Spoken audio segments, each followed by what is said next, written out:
you know, we only 8 days out for the election. This is a good time to check your identification. Make sure you got the proper ID. Make sure you know your proper polling place because this is an important. This election here is way more important than practically any election we've had probably since the '60s. I would say definitely it's more important or just as important as the Nixon. Uh, I think it was what who was it? It was Nixon and I don't remember, but 1968. I would say 19. This is the most important since the 1968 election for a lot of reasons. Supreme Court definitely, but you got a lot of things that goes into balance. And so it's important that we get everybody out to vote. Um, we gonna have uh, Mrs. Clinton versus Mr. Trump, and I did a little research this weekend. I looked at uh, the polls in the Wall Street Journal. I looked at but more importantly, the Nation of Islam, one of our religious institutions, and their minister, Honorable Minister Louis Farrakhan, gave a speech that was on internet. So I checked it out, see what he had to say, because he carried a lot of weight in our community. Uh, and what he mentioned, he didn't come out and actually endorse anyone, but at the end of his speech, what he said was, "I'm gonna love you regardless of to who you vote for. If you vote for Hillary Clinton, I'm gonna love you. But if you vote for Donald Trump," what he said was, I don't really know what." So basically, he leaned towards Mrs. Clinton. He didn't endorse Mrs. Clinton, but he leaned towards Mrs. Clinton. In his speech, there were several things that I kind of took issue with. Um, One was he mentioned the fact that and gave a presentation on Mrs. Clinton and her some award she got from Planned Parenthood, in which she quoted as saying she admired the founder, I think, of Planned Parenthood, Miss Sanger.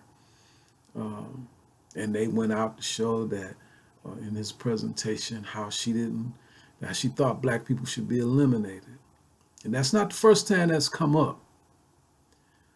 But what he failed to do, and I have all respect for the Honorable Minister Louis Farrakhan, but what he failed to do was mention the fact that Donald Trump was sued successfully in the state of New York for racial discrimination against black people. That's important because there's a big difference in accepting and accepting the award and and saying I respect Mrs. Sanger and all of that, and then your day-to-day business in which you discriminate against a group of people based on race, and that's your day-to-day business, and that's something that Donald Trump did. Nobody can deny that. As opposed to Mrs. Clinton coming directly in our community and saying, you got to have Planned Parenthood and I advocate this for you and your community. That's a big difference in that. Now, would I accept the Nazi cross? No. Not now, I wouldn't. But I don't know what I would have did during that era. Okay, I didn't don the uniform. I didn't put the uniform on, the Nazi uniform on. But would I have accepted a certificate from them or something like that? And that, and Planned Parenthood is legal. I don't know. So I think that between the two candidates, Mrs. Clinton is fit to be president. I don't think Mr. Trump is fit to be president. Is he qualified? Yeah, he's qualified. But is he fit to be president? Because how you gonna discriminate against me in your day-to-day business, and then turn around and tell me that that you can represent my best interests or as part of this country in your day-to-day in your day-to-day business, and you discriminate against me. How you gonna do that? How you gonna separate that in your recent history? You know, and I don't care what nobody say. If you black and you tell me you support Donald Trump after he did that, then I have to question you. I don't care if you the Honorable Minister Farrakhan or anybody else, you know, then you got to answer to that. Because ain't no telling what could happen after that if he gets elected.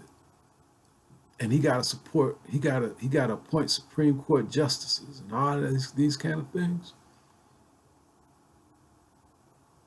It's no, I can't go along with him on that. I'm sorry, I can't go along with him on that.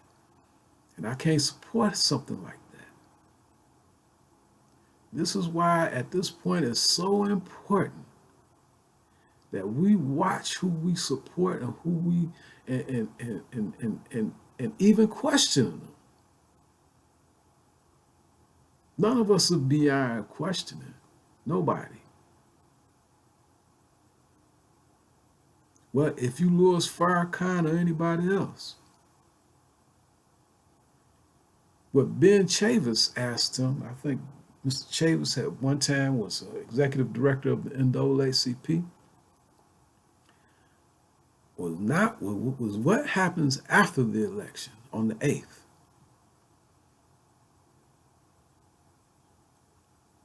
And you know, because we don't know who's gonna win. Anything can happen between now and it's a week out, between now and next Tuesday or the Tuesday of the election. Anything could happen. 8 days out we are.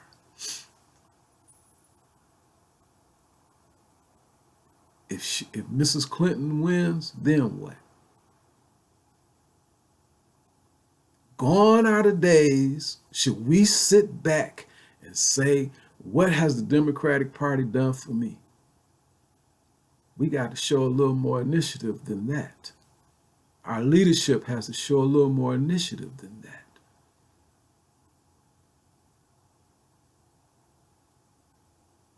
We still in the old days. Well, what did the Democratic Party do for me? What did the Republican Party do for me? What is the church doing for me? They can do something, but it's more or less we got to put together our own program and our own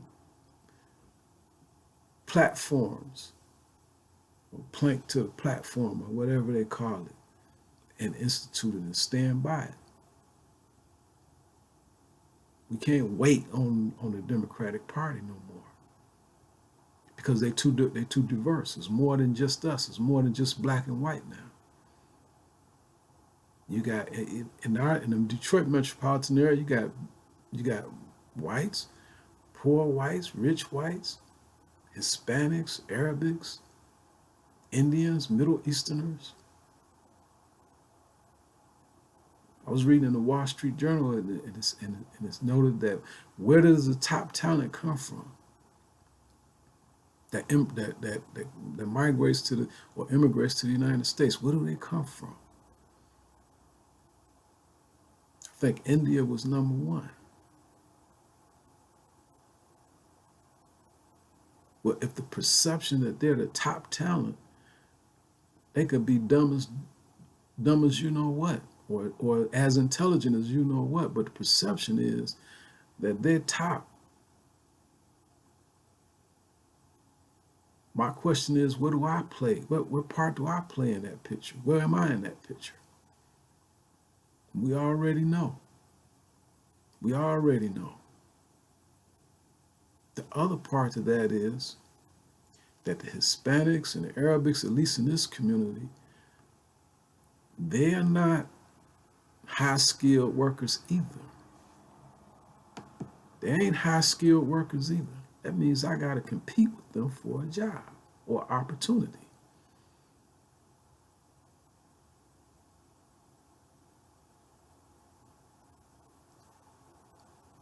And it ain't just no more as it was 10, 15, 20 years ago, that black women were considered a double minority. So they took affirmative action away. Everybody on the same playing field now.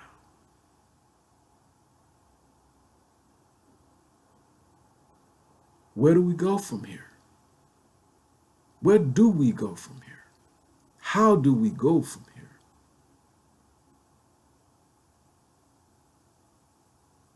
Again, this goes back to, well, if I vote Democrat and the Democrats lose, they don't lose everything. They just lost the presidency. And if the Republicans win, how do I, because see, the thing about 1968 that people fail to remember, or at least don't want to remember, is Richard Nixon. I recall what Richard Nixon said about black folks during the heroin epidemic. That's when all that dope and stuff, nobody knew where it came from. One morning we just woke up and it was in our neighborhoods and it was dirt cheap. You didn't have to be 21 to buy it. They asked him where it come from. And he's told them, don't worry about it. It's only in the black community. They say, well, ain't you going to do something about it, Mr. President? He said, they don't vote Republican anyway.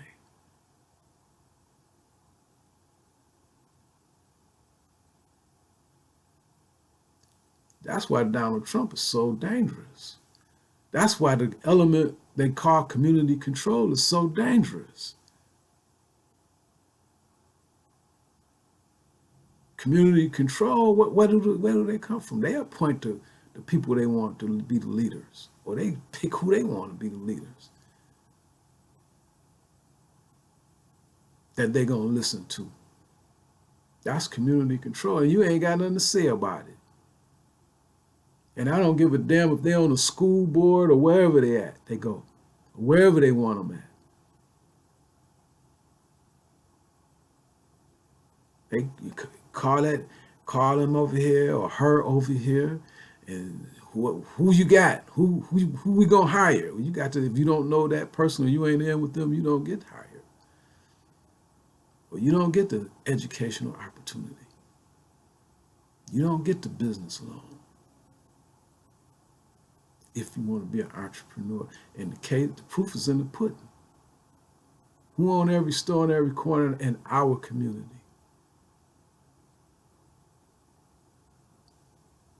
See, this is when the church, the mosque, the synagogues, and that's what the part they play.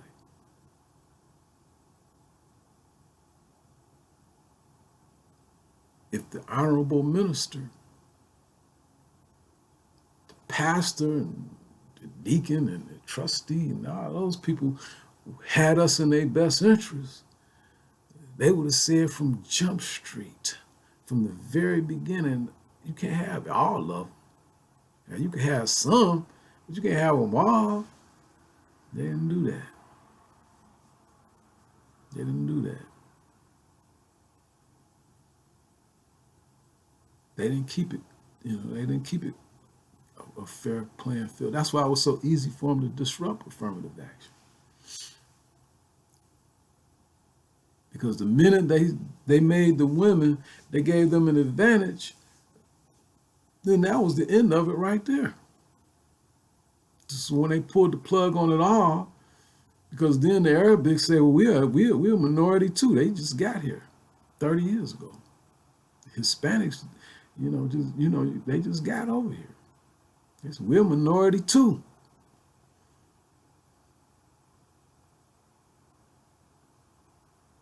And our people, our leadership dropped the ball on that. They dropped the ball. So the question is, if Mrs. Clinton wins, and we backing her, we are not asking for anything. But when you make that Supreme Court justice, please we don't need another Scalia. We don't need a Scalia.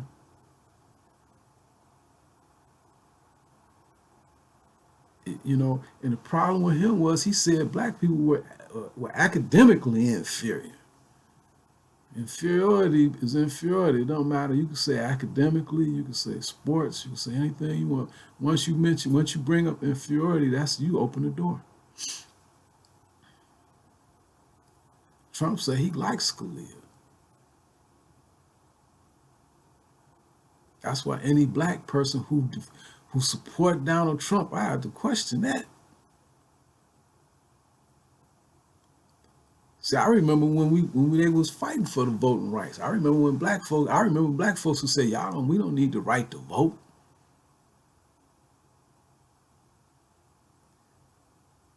Right in the meetings. And you know what they did? They just let them talk and go on and got the right to vote. They considered that comment. And then when the right to vote came, the same people who claimed that we didn't need it, they rushed to the front. And they became the leaders. Albert Clegg,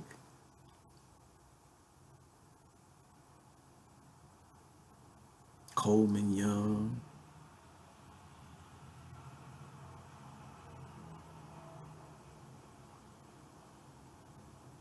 I name names. And the proof is in the pudding. The proof is in the pudding.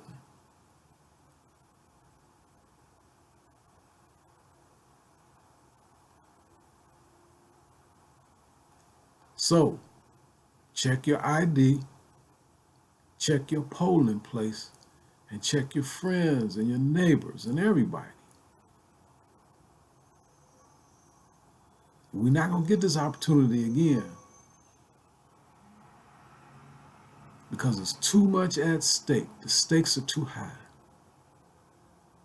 to risk a Donald Trump for president of the United States.